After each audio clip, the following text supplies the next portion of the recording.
How are you doing, guys? This is ZedEye here. So today I wanted to share my thoughts on the brand new gameplay that was just revealed for the Legend of Zelda Tears of the Kingdom. Now this was just basically a little bit of about 10 minutes gameplay presentation, and by the way I want to say that this looked really good. I mean, everything that has been showcased here with new abilities that it will contain inside, as well as features that you can do with the creativity of anything practically you can do within this game is genuinely magical. So I want to touch on regarding the new abilities that has been showcased. As an example, some kind of like a knockback ability or whatnot, right? Gives it an energy to certain of the enemies and propel them to the various directions. In the video, actually, we got an opportunity seeing it in use of a rock that's used basically as an elevator to bring you up to the sky.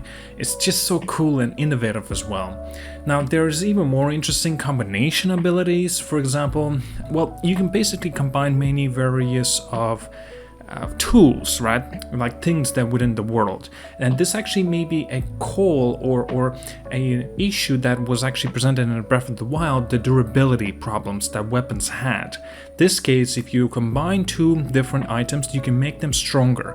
And for example, you can take a branch and the other is just like a big solid rock. You combine them together, you're gonna have like basically a hammer, or maybe even like a sledgehammer or something like that. And of course, this means the durability will be increased.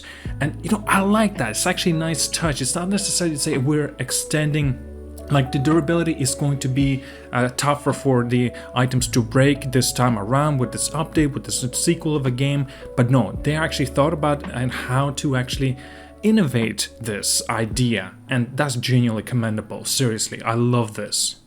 I like the way also you can combine two different items, as an example, like a pitchfork and also a long stick, and you can make it like a far lengthier like pitchfork basically, if so you can attack from a distance, even in a safer spot. It's just so many cool ideas you can have here. Like you can combine a mushroom to your shield, and anytime an enemy hits you, it will initiate the smoke. It's so interesting. Man, this is gonna be very entertaining to check out and see certain different items and abilities that you will be able to combine into your weaponries, and you know, kind of have an utility right, tools and stuff you can actually utilize. It's so cool.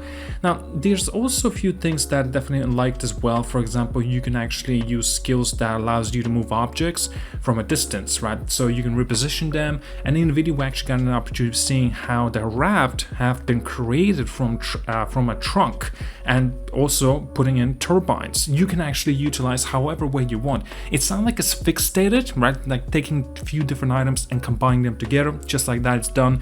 No, there's actually a lot more to it that you can use. So you don't have to make them identical so they look fluent. You can make little mistakes, and it can still operate. It's genuinely nice to see different varieties of items that you can use to your own advantage and just go crazy with the creativity. Now there's also an ascent kind of like ability, basically allows you to go through the ceiling and getting on the on the very top anyway. Of course, there was a mention that there's a limit to it, but again, I think it's nice because this means it doesn't slow down the gameplay, especially you have to use a stamina every time whenever you want to climb, and it's extremely tedious. But this actually answers a lot of things and actually gives it more value in terms of a little bit more fast pacing towards the gameplay, especially climbing up these mountains, because they were pretty annoying, like including with the stamina bar that just simply takes too long. And I like this, they genuinely made it into a feature just so you can actually have a far more plenty of time, and I've actually, far more plenty of time of actually checking out how creative you can go, what kind of limits they are, and also actually speeds up the gameplay just a tiny bit. I genuinely like that. I really like that.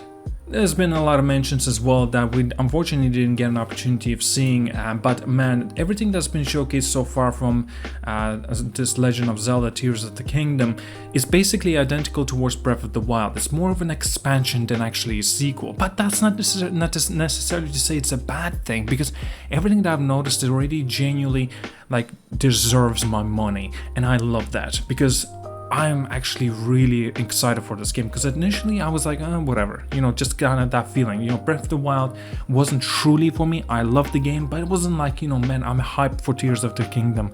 But now, oh man, I'm excited. There was also at the very end of the video, there was a mention of a brand new kind of like a limited edition kind of a OLED version of Nintendo Switch model that will be actually coming out earlier in April 28. And so, you know, if you want to pick this thing up, guys, you're gonna have to be a little bit quick. But also, it's been mentioned of a price around $360. It's a little bit steep, I think, anyway.